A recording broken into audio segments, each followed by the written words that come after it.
오늘은 70인 중직자의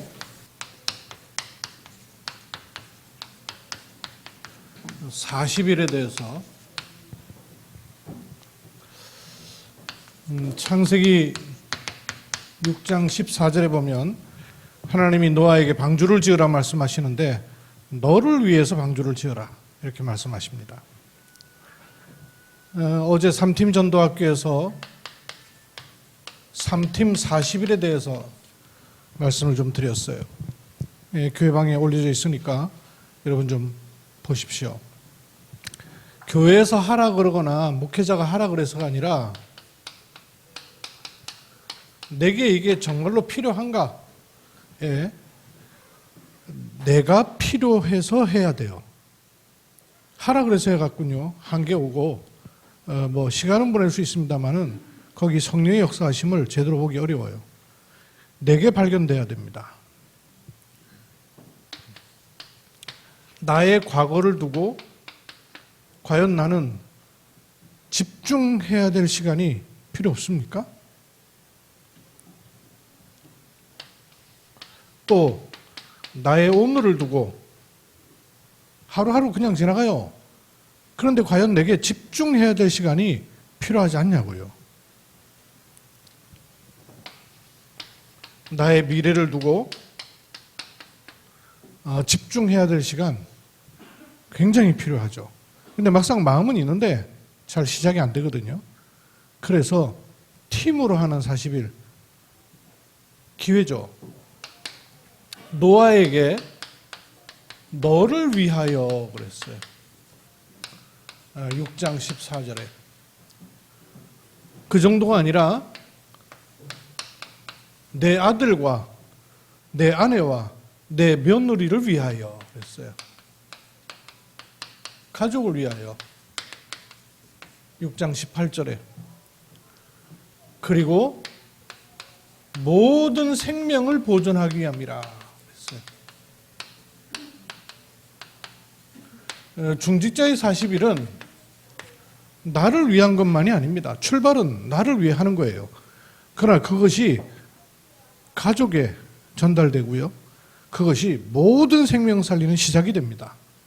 여기에 이런 복음을 한번 생각해 보세요. 복음은 출발은 하나님의 복음입니다. 이 하나님의 복음이 누구에게 들어왔어요? 그 아들 안에 심으셨어요. 그래서 아들의 복음이라고 그랬죠. 이 아들이신 예수님이 그리스도로 오셨어요. 그래서 복음은 그리스도의 복음이에요.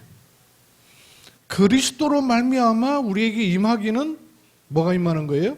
하나님의 나라가 임하는 거예요. 그래서 하나님의 나라의 복음이에요.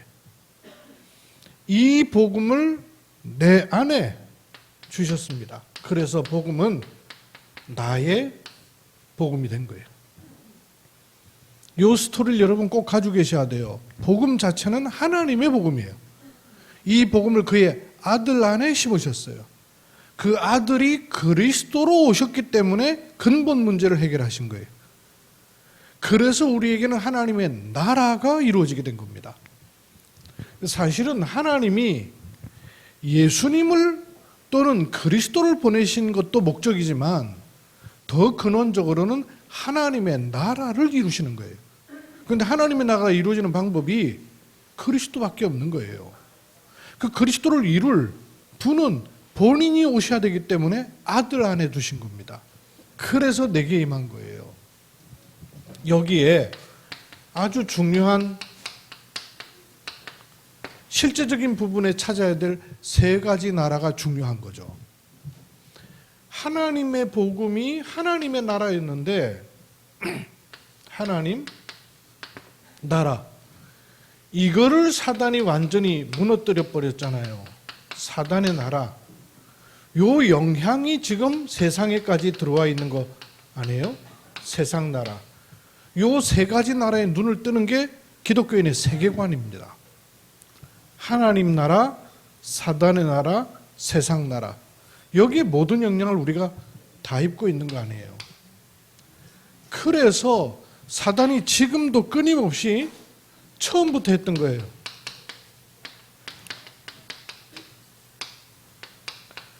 하나님께서도 우리에게 심어 놓으신 것이 있었죠. 하나님의 형상. 근데 그걸 빼앗겨 버린 게 뭐냐면 사단이 심어 놓은 게 있단 말씀이에요. 사단이 심어서 각인되고 아예 시간이 지나니까 뿌리 내리고 이제는 체질화되어 있는, 각인된 정도가 아니라 내게 완전히 체질화되도록 심어 놓은 것이 있어요. 심어 놓기만 한 게 아니고 사단이 만들어 놓은 것도 있습니다. 사단이 만들어 놓은 것. 사단이 만들어 놓은 함정 있죠. 나라는 함정. 그래서 이게 아주 틀로 갖춰져 가지고 나중에는 꼼짝 못하도록 만들어 놓은 거예요. 함정, 틀, 올무. 여기에 묶여 있단 말씀이에요. 신부는 그리스도로 말미암아 구원받은 하나님의 자녀 돼버렸는데 나도 모르게 자꾸 이끌려 들어가는 것은 이쪽으로 가기 때문에 현실에 부딪히거나 사람에 부딪히거나 환경에 부딪히면은 온데간데 없어져 버려요. 그래서 이걸 바꾸는 집중의 시간이 굉장히 중요해요. 빌립보서 2장 12절에 보면 너희 구원을 이루라 이렇게 돼 있어요. 구원이 부족합니까? 구원이 아직 안 됐어요. 근데 너희 구원을 이루라 그러거든요. 왜 그렇습니까? 여기 자꾸 생각과 삶과 현실은 끌려 들어간다 그 말이에요. 신분은 바뀌지 않습니다. 영원해요. 완전해요. 그런데 내 상태가 자꾸 이쪽으로 가요. 그래서 이걸 바꾸는 집중의 시간이 반드시 있어야 되기 때문에 성경의 사람, 하나님 쓰시는 사람한테는 이걸 반드시 허락하셔요. 못 깨달을 때는 고통을 줘서라도 들어가게 하셔요. 그게 노예로, 포로로, 속국으로, 산으로, 강으로, 바다로 이렇게 말씀하신 것은 이걸 바꾸는 시간을 반드시 주신 거예요. 여러분 잘 알다시피 바울, 쓰임받은 바울도요, 요 시간을 주셨어요. 아나니아와 함께하는 시간도 주셨고 혼자서 3년 동안 아라비아 광야를 순회하면서 혼자 확인하는 시간을 주셨어요. 40일. 여러분 40일을 나를 위해서 결단하세요. 40일. 그것이 어디로 가느냐 하면 가족에게도 반드시 영향을 미치는 40일. 사도행전 16장 31절에 주 예수를 믿으라 그리하면 너와 내 집이, 구원은 나 개인이지만 구원의 영향은 나와 내 집이 구원 얻는 것까지 가지는 겁니다. 그리고 구약 성경에도 보세요. 아브라함의 하나님, 이삭의 하나님, 야곱의 하나님, 요셉의 하나님. 왜 이렇게 연결시켜요? 언약을 개인에게 주셨지만 언약의 가문을 이루신다 그 말이에요. 성경에 보세요. 출애굽기 20장 5절 6절 보면 3절 4절에는 우상을 숭배하는 자는 자손 3, 4대가 망하리라 그랬죠. 우상 숭배로 망하는 것은 3, 4대를 얘기했어요. 근데 하나님의 은혜가 임하는 것은 뭐라고 되어 있던가요? 1000대까지 그랬어요.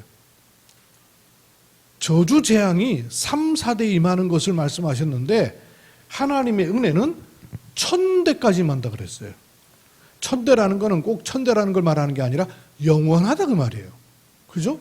이 언약은 반드시 가문을 타고 들어가고 이 언약은 후대를 타고 들어가는데 후대 결국 후대가 세워진다는 건 뭘 말하는 거예요? 세계 복음화까지 가지는 거예요. 그래서 성경에도 아주 중요하게 여깁니다. 결혼, 출산, 태중에 10개월 있는 태교, 그리고 나서 자라는 육아, 이거 공부하고 제대로 결혼 시집장가 가는 사람 얼마나 돼요? 거의 안 된단 말이에요. 그냥 정신없이 그냥 어쩌다 보니 그리고 애 낳아가지고 키워봤어요 말이지. 이렇게 시간 지나고. 그래서 격대교육이란 말이 나오는 말이 무슨 말입니까? 경험해보고 나니까 다른 게 들어간다, 생각된다 그 말이죠. 그래서 결혼, 출산, 태교, 육아도 언약 속에서 리허설 돼야 돼요. 집중이 있어야 돼요. 그냥 지들끼리 좋아가지고 결혼하는 거는 굉장히 중요한 걸 놓치는 것이죠. 가족을 위하여 언약을 놓고 볼 수 있어야 돼요. 그 집중이 우리에게 필요한 거예요. 그런가 하면 이 집중은 모든 생명을 위하여 그랬어요. 구원의 범위가 얼마나 될까요, 여러분? 구원의 범위. 하나님은 구원이 어디까지 미치는가를 말씀하셨습니까? 많이 말씀하셨죠.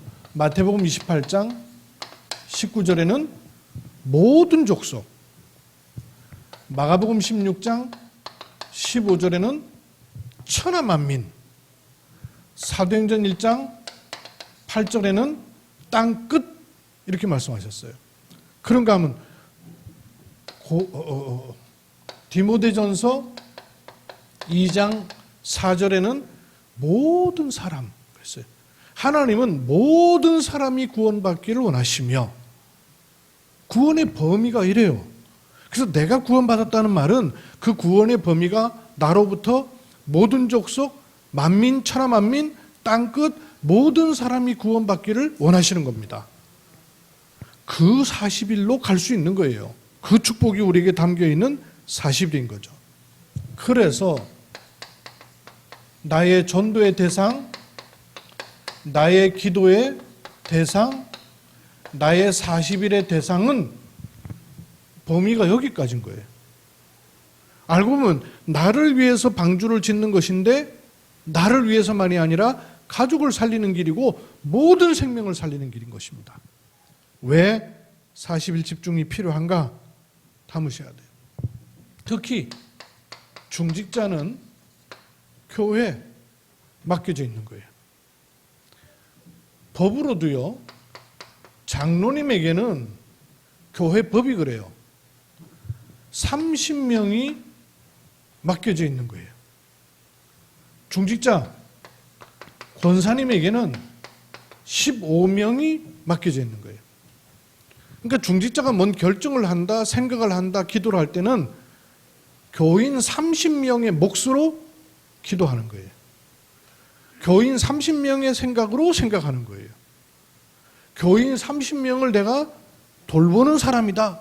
는 게 중직자의 정체성이에요. 그래서 장로님은 저번에도 제가 말씀드렸죠. 대표 기도를 하는 게 장로님이 아니고 강단에서 선포된 하나님 말씀을 전 현장으로 포럼하는 사람이에요. 그래서 말씀을 가지고 성도를 살리고 성도들의 형편을 돌아보고 그 성도들의 형편을 가지고 와서 하나님께 기도로 향단을 올리는 거예요. 그게 장로님의 기도예요. 장로님의 기도는 그냥 개인 기도를 하는 게 아니고요. 그리고 혼자 본인이 생각해서 기도가 아니고 사실은 현장 교회에 일어나는 모든 사정을 하나님께 중보하는 거예요. 그러니까 대표해서 하는 거란 말이에요. 권사님의 기도, 마음, 생각은 적어도 15명이란 말이에요. 이게 교회 법이에요. 그래서 모든 생명을 위하여 40일 축정하면서 나를 살릴 뿐만 아니라 함께 살아나는 축복을 그래서 누릴 필요가 있는 거예요. 그래서 어제 제가 3팀 40일을 얘기하면서 먼저 준비팀을 좀 구성을 해야 된다는 말씀을 드렸어요. 우리 김성희 원사님하고 박혜진 집사님하고 또 우리 간사로 쓸 수 있으니까 박규로 랩는 또 김보민 랩는 요즘은 시간이 좀 있거든요. 이런 분들이 같이 준비팀이 돼요. 그래서 어제 메시지 좀 들어보세요. 팀 구성하고, 팀 구성할 때 세 부류로 팀 구성을 해야 돼요. 중직자, 그 다음에 집사님과 렘넌트, 그리고 도움이 필요한 분과 새가족, 요걸 한 팀으로 만들어야 돼요. 중직자가 들어가야 되고, 그 다음에 집사님과 렘넌트가 들어가야 되고, 새가족과 도움이 필요한 분이 들어가야 돼요. 요걸 한 팀으로 해야 돼요. 그러니까 한 중직자가 있는 곳마다 집사님과 렘넌트, 그리고 도움이 필요하고 케어가 필요한 분, 예배를 못 오는 분도 포함시켜요. 그래서 40일 집중에 들어가는 거예요.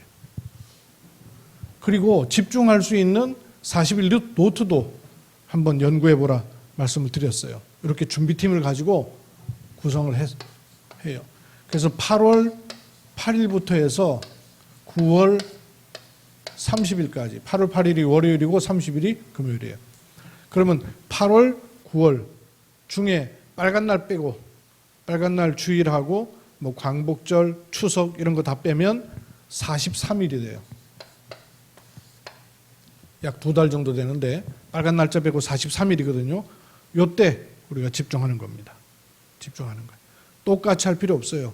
그 팀이 맡겨진 현장, 상황, 대상, 시간표를 따라서 맞는 집중 훈련을 하면 돼요. 집중을 하면 돼요.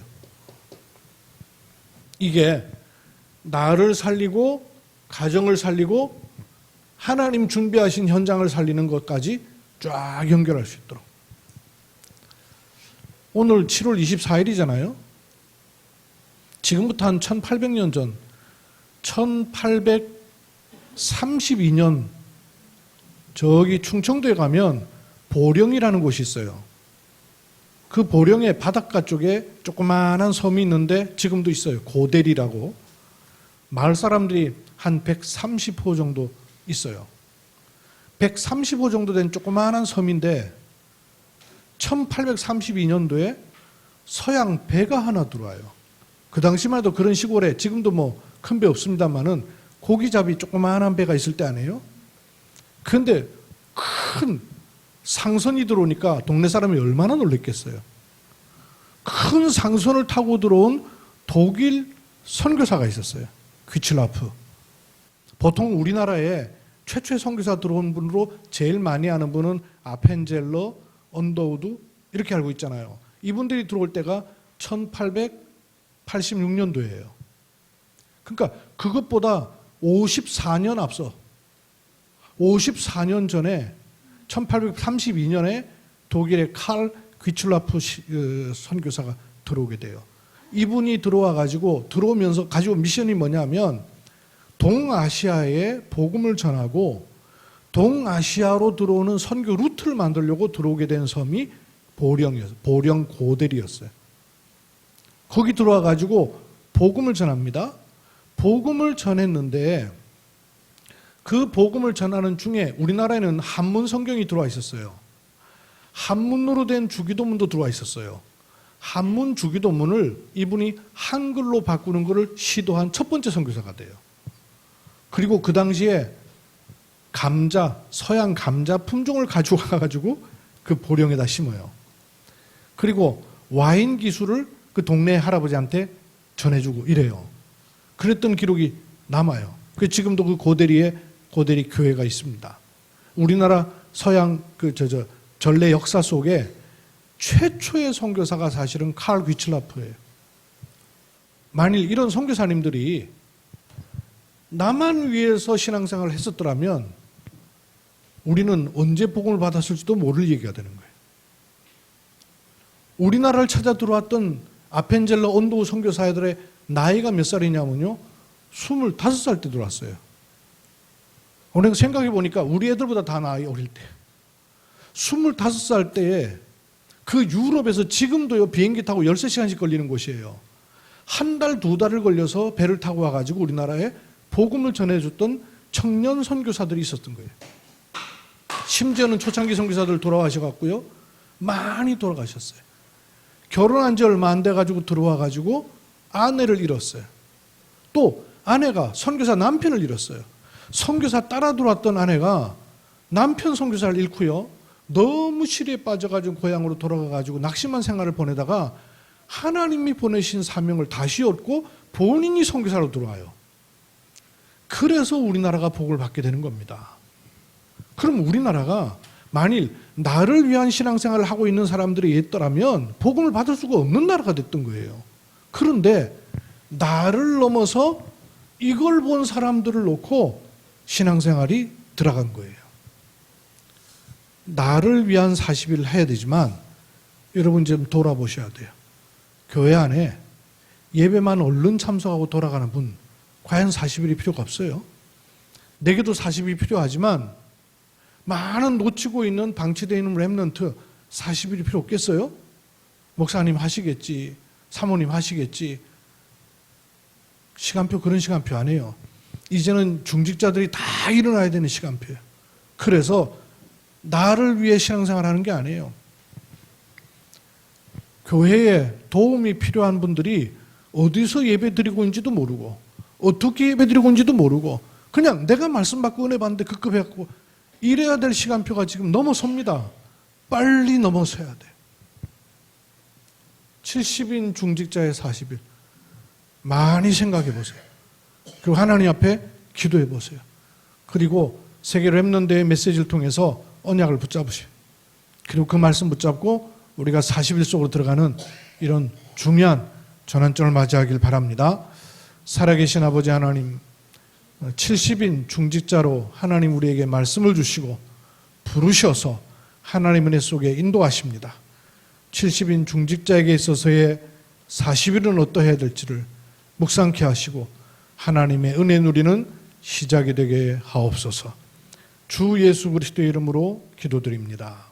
아멘.